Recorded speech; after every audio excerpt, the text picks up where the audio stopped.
Hello, beautiful people. It's Steffi B, and I'm here to study with you guys and do some comprehensive questions. We're going to do 10 questions on comprehensive material. This is part 4. All right, so there's a part 1, part 2, part 3 already. We're doing part 4 right now, and then there's going to be a part 5.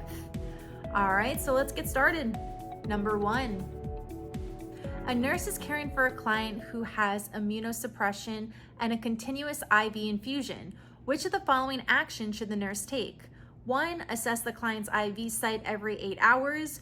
2. Check the client's WBC count every 48 hours. 3. Monitor the client's mouth every 8 hours. Or 4. Change the client's IV tubing every 48 hours. Here, the answer is number 3. Monitor the client's mouth every 8 hours. So why is that the answer? Let's look at the question. The question is asking, which of the following actions should the nurse take? So this client is immunocompromised. Let's look at number 1. Assess the client's IV site every 8 hours. We want to assess every 4 hours for infection. Number 2, check the client's WBC count every 48 hours. We want to check every 24 hours for infection. Number 4, change the client's IV tubing every 48 hours. We want to change the IV tubing every 24 hours for infection. So here the answer is number 3. Monitor the client's mouth every 8 hours, right? So we want to check for infection, right? Or any sores or lesions. Number 3. Number 2. A nurse is assessing a client following a colonoscopy. Which of the following findings should indicate to the nurse that the client is hemorrhaging? 1. Sudden drop in heart rate. 2. Rapid decrease in blood pressure. 3. Client reports a feeling of abdominal fullness. Or 4. A client reports pain as 8 on a scale of 0 to 10. Here the answer is number 2, rapid decrease in blood pressure. So let's look at the question. So we're looking at a client who's hemorrhaging, right? So what findings would we see? Let's look at the options. Number 1, sudden drop in heart rate. We would see an increase in heart rate for a client who's hemorrhaging. Number 3, client reports a feeling of abdominal fullness. So a client who feels abdominal fullness is usually a client who just had a colonoscopy, not a client that just had a hemorrhage or a client who's hemorrhaging. Number 4, client reports pain as 8 on a scale from 0 to 10. So pain can indicate bowel perforation, but not hemorrhaging. Number 2, rapid decrease in blood pressure. So yes, if your blood pressure is dropping, then you're bleeding somewhere. So that indicates a hemorrhage. So here the answer is number 2. Number 3, a nurse is teaching the parents of a toddler about snacks. Which of the following foods should the nurse recommend? 1, popcorn. 2, diced steamed carrots. 3, whole celery sticks. Or 4, marshmallows. Here the answer is number 2, diced steamed carrots. Let's look at the question. We have a toddler, right? And we're teaching about snacks. So let's look at the options. So we have to think of what is a choking hazard, what's not a choking hazard. Number 1, popcorn. Is that a risk for choking? Yes. Number 3, whole celery sticks. Is that a risk for choking? Yes. Number 4, marshmallows. Is that a risk for choking? Yes. Number 2, diced steamed carrots. Is that a risk for choking? No, because it's soft, right? And it's safe. So here the answer is number 2. Number 4, a nurse is caring for a client who had a recent stroke. Prior to transferring the client to the bedside commode, which of the following actions should the nurse take first? 1, ask for help with a 2-person assist transfer. 2, assess the client for functional limitations. 3, request a mechanical lift device. Or 4, medicate the client for pain. Here, the answer is number 2. Assess the client for functional limitations, right? So let's look at the question. So we have a client, they had a recent stroke, right? And prior to transferring the client to a bedside commode, which action should the nurse take first? Number 1, do we just ask for help for a 2-person assist? No, there's another option here that we should do first. Number 3, request a mechanical lift device. That might help prevent injury, right? But there is another action that the nurse should do first. Number 4, medicate the client for pain. Yeah, pain can decrease discomfort, right? But there's another action that the nurse can do first. Number 2, assess the client for functional limitations, right? So the first thing we do is assess, right? We want to look at the client, right? We want to see what their limitations are. Are they able to stand up? Can they put weight on their feet, right? We want to see and determine what the client can do, what they can't do, right? That's the first thing that we want to do and where we want to start. So here the answer is number 2. Number 5. A nurse is assessing an infant who has hydrocephalitis and is 6 hours post-op following a placement of a VP shunt. Which of the following findings should the nurse report to the provider? 1, heart rate of 122. 2, irritability when being held. 3, hypoactive bowel sounds. Or 4, urine-specific gravity of 1.018.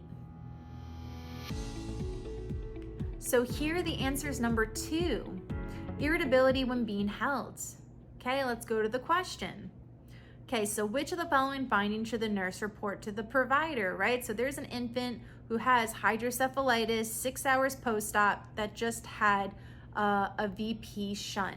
Let's look at the options. So we're looking at what's expected, what's not expected, right? And what we want to report to the provider. Number 1, heart rate of 122. Is that expected or not expected? It's expected, right, for the range of an infant.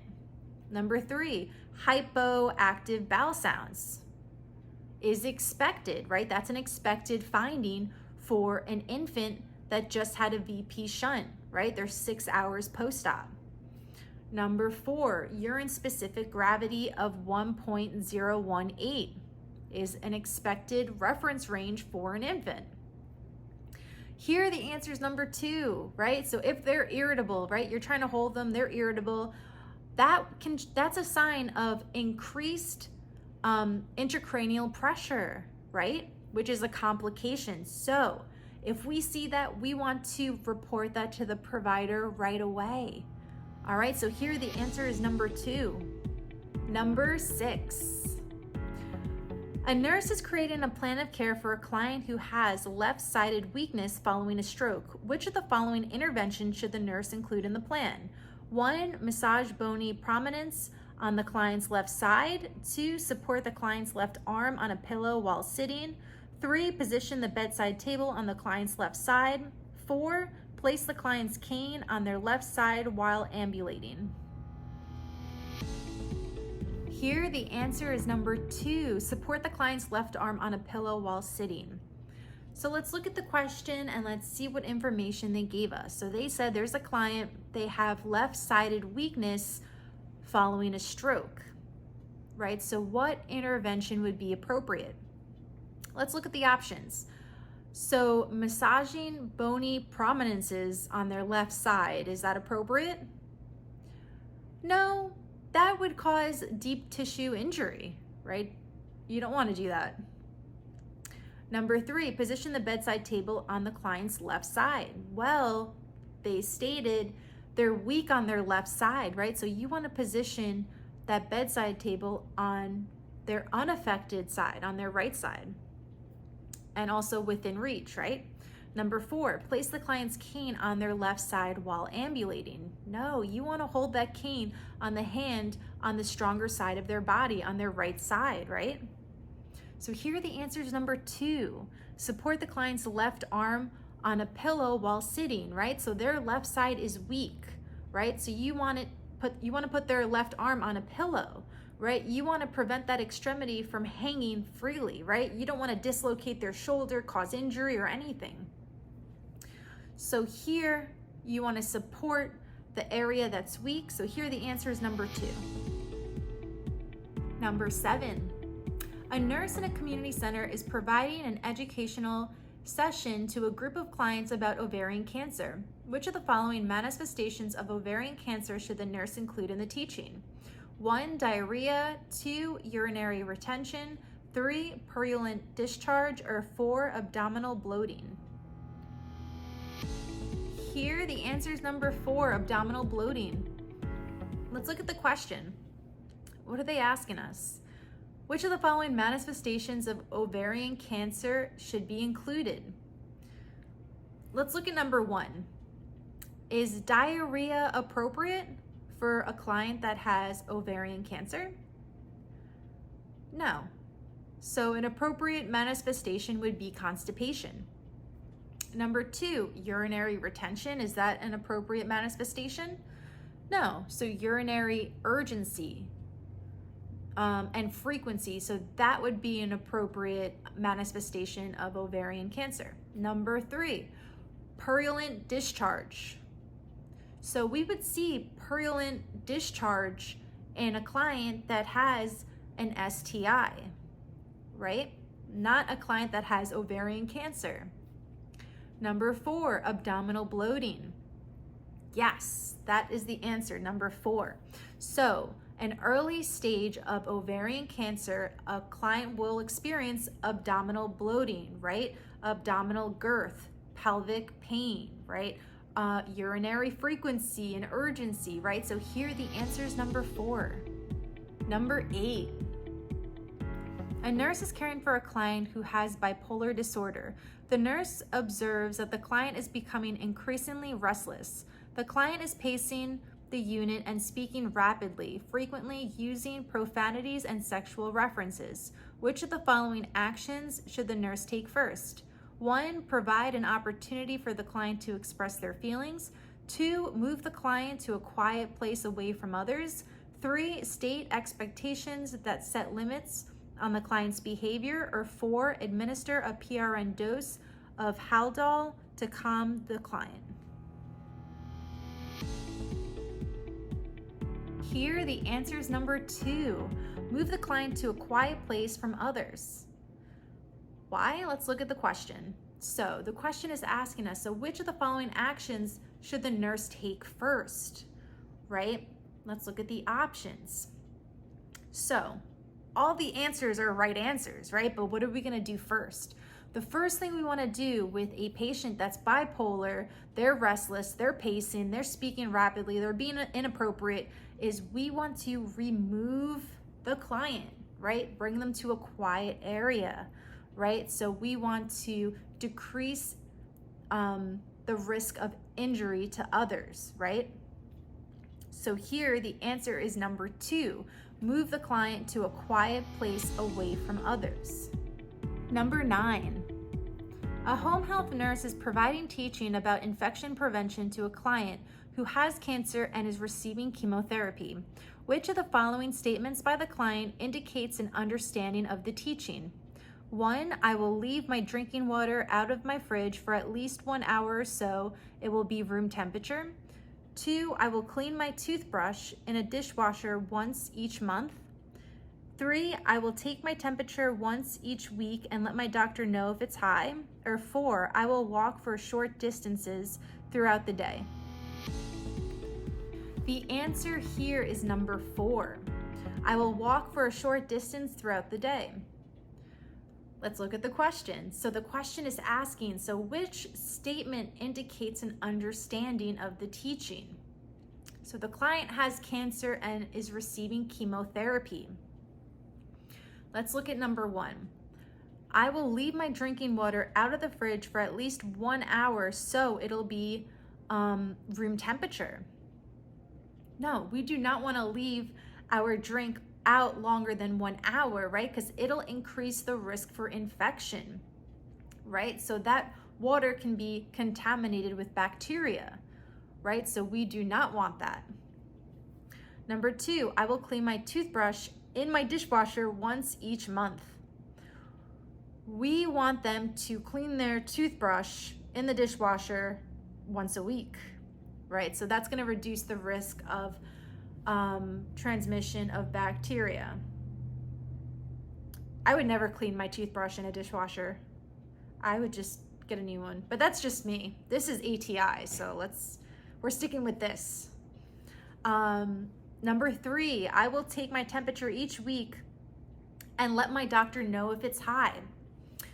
We want to take our temperature every day. That is important. If it's greater than 37.8 Celsius, we want to report that to our provider, right?